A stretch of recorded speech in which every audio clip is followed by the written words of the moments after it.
Director of Communications for Professionals Beyond the Game, Erica Singleton. But normally, guys, when you see us, she's tuning in via Zoom. She is live in the studio with me this morning. Good morning, Erica. How are you doing? And the good people over at Professionals Beyond the Game this morning. Oh, Tracy, I am amazing. And I'm so excited to be here. We have been hoping to see each other in person for so long. I'm fully vaccinated. I'm getting out the house a little bit. I came into the studio. So no, I'm excited. We are fantastic. We were out at the Holy Strokes golf tournament yesterday. Yes.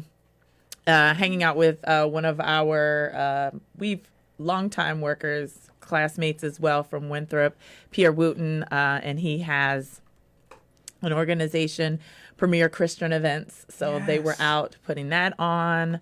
It's been fantastic. We're gearing up. And then I cannot wait to talk to today's guest. Oh, my gosh. If I can just kind of get us jumping. Go ahead and get us jumping. Go ahead and put us in the game. I was super excited, and I knew he was somebody we needed to talk to because his book dedication goes, "This is dedicated to anyone who feels lost. I wrote this book with the intention of helping you speed up the process of finding your way and discovering what you truly want out of life. What we want for athletes is for them to be able to figure out what to do in their lives after sports. And it is a time that so many people are lost and not really sure what to do. Schools get their sweat equity out of them, but they don't always prepare them for the next level. And so he is telling people how they can thrive after sports, and we are so excited to have him today. Hi, Taj. Taj. Hi. Hello, ladies. It's a pleasure to be here. Let me just say before I say anything else, I love your studio setup. Y'all are doing it big. Y'all are real professional. You're making me want to step my game up. I got to get the studio together. But it's great to be here with you this morning. Oh, we are so excited and so thankful for your time and all of the good work that you're doing, my friend. Taj, go ahead and let people know. Give us a little bit more background about yourself, what you're doing. We can't wait to hear your story. Absolutely. So I played football at Stony Brook University, and I played corner and safety just in case there's any DBs on the line, in case anybody cares. And when I came home, although I didn't have a chance to play at the next level, I really, really struggled to map out my next steps. So it was a very difficult time for me because I'm the first person in my family to go to college, let alone get a full ride scholarship. So when I came home, I was thinking somebody was just going to be waiting on me with a 6-figure job just because I have my education paid for. Obviously not the case. So I came back home from Stony Brook, which is in Long Island, New York, came back home to Southern California where I'm from. And I found myself in a very weird spot because I'm back in my childhood bedroom, after having been away on scholarship for 4 years. And here I am just waking up, looking at my little Pop Warner trophies every day. I go from having my own house out in New York to my mom's telling me to take out the trash again. And the reason I share that is because so many athletes go through this. You spend so much time either collegiately or professionally, and then there's this fall from grace where you just find yourself a lot of times back where you started, back in your hometown neighborhood or just really starting from the ground up. So to make a long story short, I really struggled to find my way. Had no idea what I wanted to do because I had just been Taj the football player for so many years. Eventually, after some time, I did carve out a great career for myself in the recruiting industry because I love working with people. I love helping people. And obviously, a lot of the skills that I got through recruiting, they help me today in the work that I'm doing. And eventually, I decided that I wanted to break away. I had found my groove. I was making good money. I was helping people. But I felt this call to do more. And what that more started to look like and take shape as was reaching back to the former athletes who had graduated after me. And it started out with my school, but then it started to evolve and grow. And I started getting really serious and putting together some programming that I've been using really for the past 4 years to help athletes go from a place where they're lost and confused like I was and just trying to figure out who they are outside of the jersey and taking them from that place where they can start to, I call it fire on all cylinders again, being excited for the fact that they have the next 60, 70, 80 years ahead of them to create and build and take that athletic mindset and put it into something else. So that's what I've been doing for the past 4 years. As you just mentioned, Erica, I came out with a book, have a podcast called Thrive After Sports. I'm just on this mission trying to help as many former athletes as possible. I mean, and you firing all cylinders. You're ambitious. 80 years afterwards. That's over 100 years. the wonders of modern medicine. You never know. I'm trying to break the 100 mark. I understand it. I mean, athletes more so than anybody else are in prime condition for that type of thing. So more power to you. I don't know if I have 80, but I mean, honestly, what you're talking about is our mission at Professionals Beyond the Game. But really, you took it another step. And so can you talk about the process? Because you also becoming an author. Because a lot of people think they can write a book. A lot of people want to write a book. A lot of people judge books. Right. But really, how did you get there? Yes, that's a great question. So I'll start out by saying writing a book is not as challenging as you think. And I even want to, before I get into how it all happened, I want to start out with some words of encouragement for anyone who's thinking about writing a book. Make sure you get some guidance, but don't let, trying to be a perfectionist hold you back. Like, people need your message. People need to hear what you're talking about. So do what you need to do, get the right information, and put the book out. Now, the way this came about for me was, it's so funny, ladies, when you're trying to help someone, you end up helping yourself. That's always how it works out. I had a guy I was working with. He was about 5 weeks into my program, and we had gotten really clear on what he wanted to do. He wanted to do some public speaking, and he wanted to be an author and use the book as a way to become a speaker. So I have a lot of great people in my network. I reached out to the first woman I know who had a great book. Shout out to Joy Walker if she's listening to this. And her book is called Sets for Life. So I'm like, who did your book? This is a phenomenal book. I got blessed. She connected me with the #1 self-publishing company in the world, self-published in 30 days. So I reach out to them. They get the book done for the former athlete I was working with. And then I hit it off with the owner. It's a Black-owned business. He's a former football player. He's about 12 years older than me. And I'm like, sir, and his name is Darren Palmer. I'm like, sir, I love the way your company operates. Can we create a referral system so that if I have any future athletes I'm working with, that I can connect you with them and you can help them tell their stories to the world as well? And he's like, absolutely, we can do that. And we'll start with you because you have a great story. You should write a book and you need to tell your story to the world.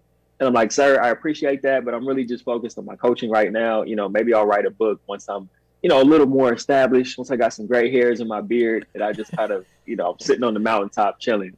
And he's like, that's great, Taj. You can write a book then, but you also should write a book now because you have so much knowledge and so many things you're doing that can help people.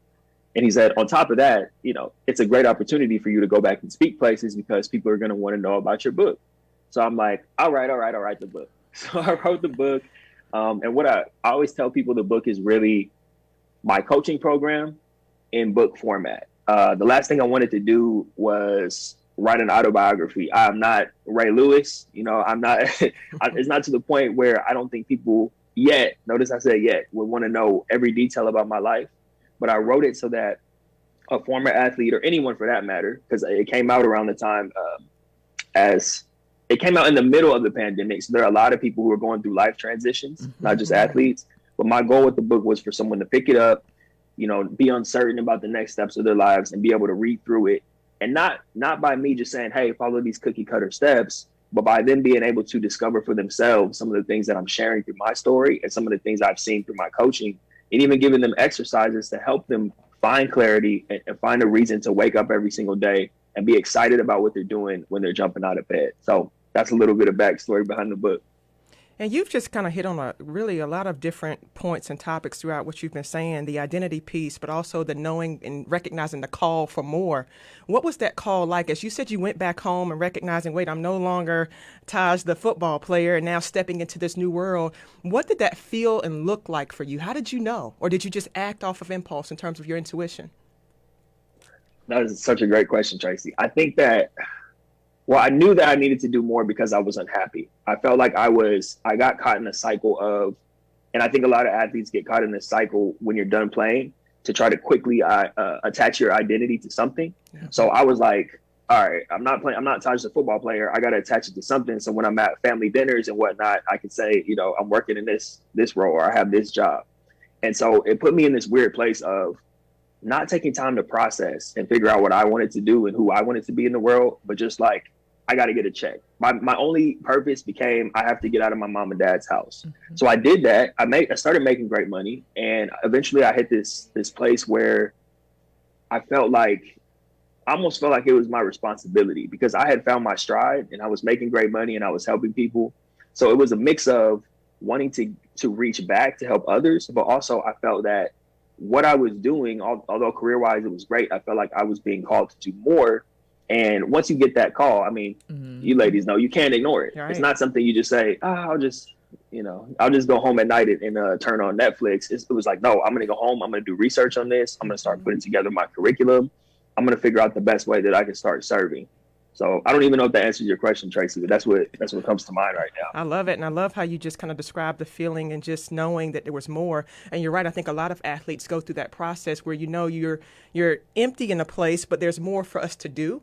And so not just sitting in that, because when we look at the statistics and research behind athletes coming out of their career, depression is high. Substance use is high. So people turn to other things to fill that void. So appreciate you kind of sharing what you felt from an emotional standpoint, because I think it matters.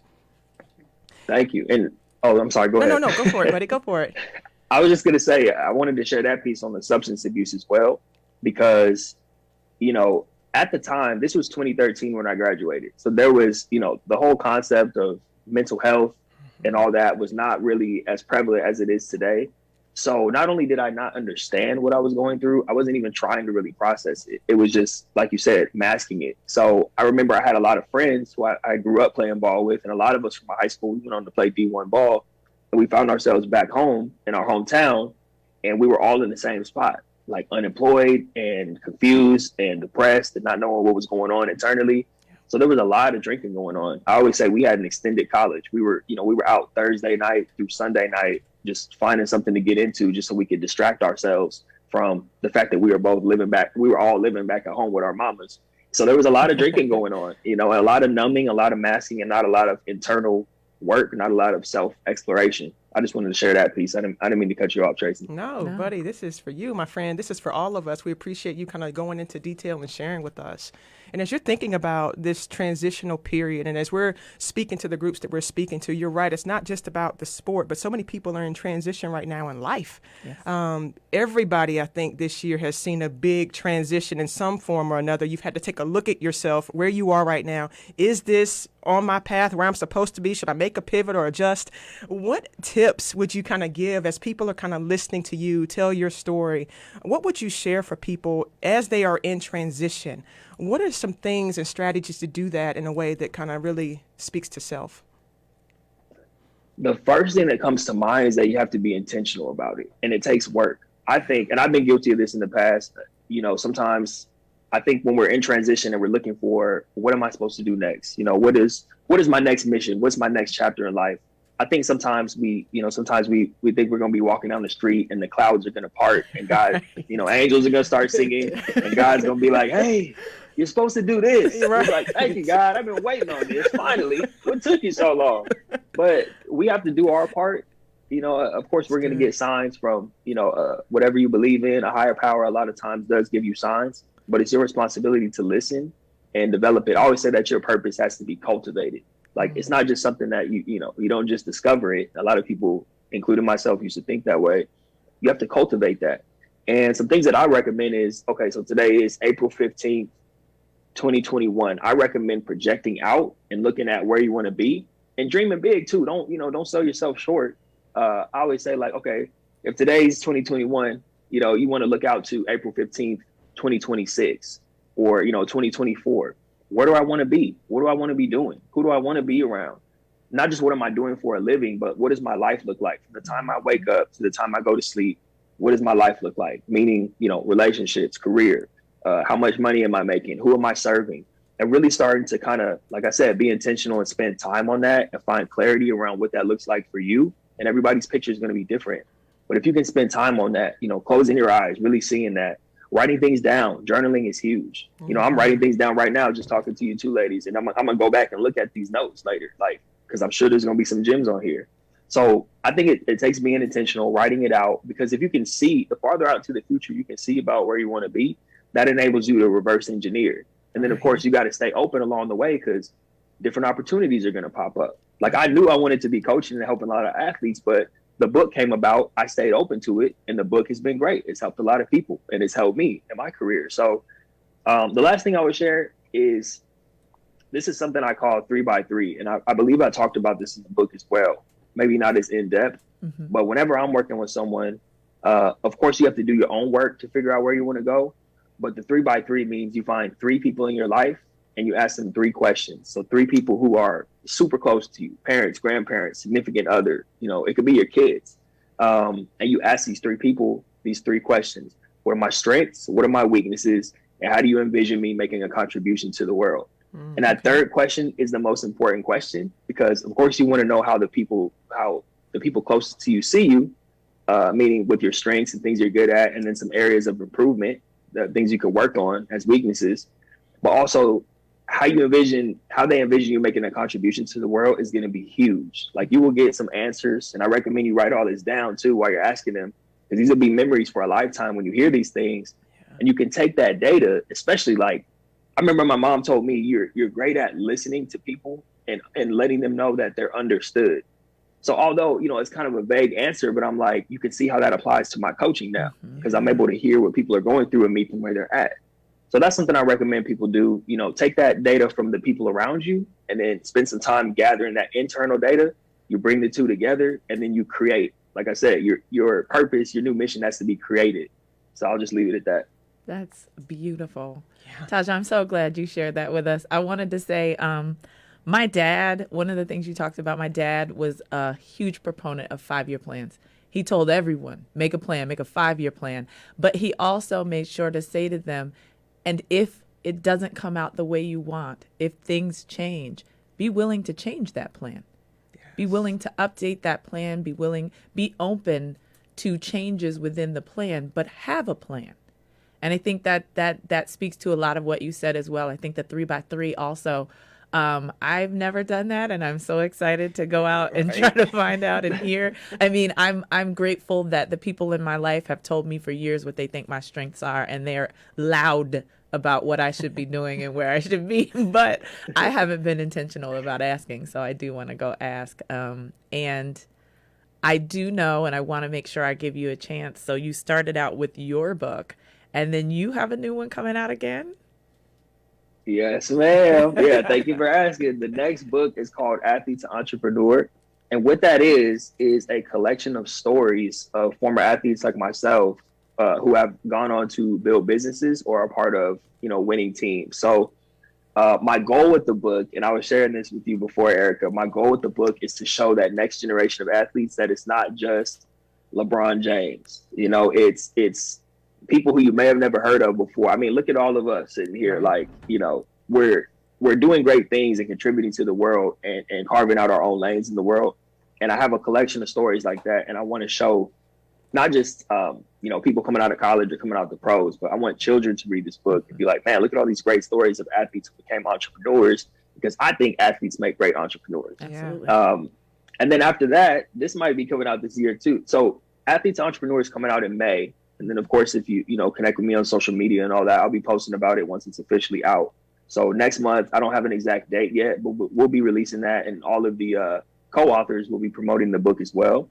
And then I just started coming up with the outline for my 3rd book, which is going to be called, this is the working title right now, okay, Surviving or Thriving, with the question mark, like surviving or thriving. So it's a spinoff of Thrive After Sports, but it's more so for a general audience, kind of like we were just talking about, where there's a lot of people going in transition, like we just shared. So the book is, the basis of the book is everyone has a choice between if they're just going to survive through life or if they're going to thrive. Okay. So that's what I'm working on right now. Wow. So encouraging in so many ways that you're showing people, from youth to college to professionals to retire, wherever you are in life, there's so much more to give, and there's so much more on the inside of us. So allowing that freedom for you to just kind of create, and then giving a platform for others to feel confident to do so right behind you, that's a big deal. That's a big deal. Thank you. I appreciate that. You just made my whole day with that.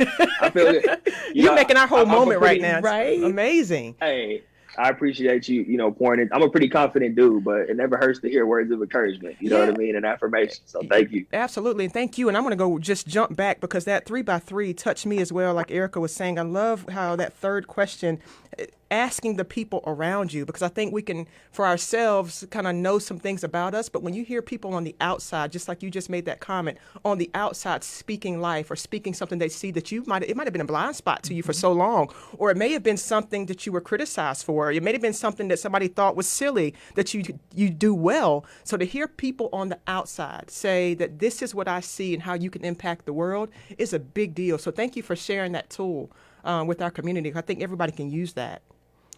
Absolutely. Yeah. I'm overdue myself. It's been about a year or two since I asked the people in my life. So I probably might do that today. Thanks to you. Thanks to y'all reminding me. That's awesome. We would love to kind of hear, as you are being a support for so many people that you serve, what ways do you currently not only pour into others, but what way do you take care of yourselves from a mental fitness perspective? How do you take care of self? I love this. And I love that term, mental fitness, that we all share and we all recognize how important that is. Mental fitness to me means, like personally, I have to work out. It's not even about, trying to look good with my shirt off and all that. That's a benefit. That's an added benefit. But I work out for mental reasons. Like I notice the difference between if I don't work out and when I do. I have a totally different type of day. Yeah. So to me, that means not only working out, taking care of yourself physically, because the mind and the body are connected, right? So exercising is part of my mental fitness. Being intentional about what I'm allowing into my mind. Like I do not, in the workday and turn on Netflix. Every now and then, my lady and we might throw on a movie just to kind of relax and unwind.